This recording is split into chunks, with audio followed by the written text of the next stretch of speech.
बन गईला तू चुपके से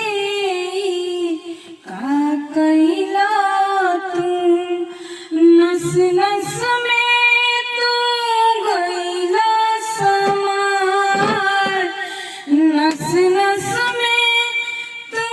गईला समार डाल दिला परेशानी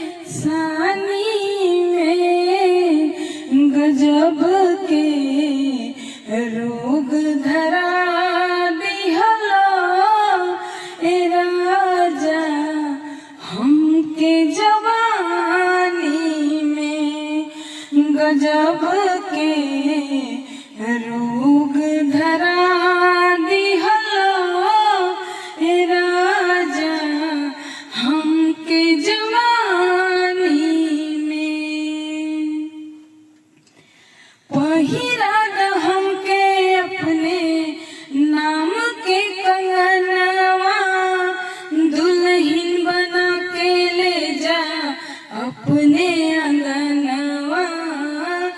दुल्हन बना के ले जा अपने अंगनवा कहिले कसम से जच गईला तू मेहंदी बन के रच गईला तू कहियल ललसा देव पूरा बोला प्रेम कहानी में गजब के रोग धरा दिहला ए राजा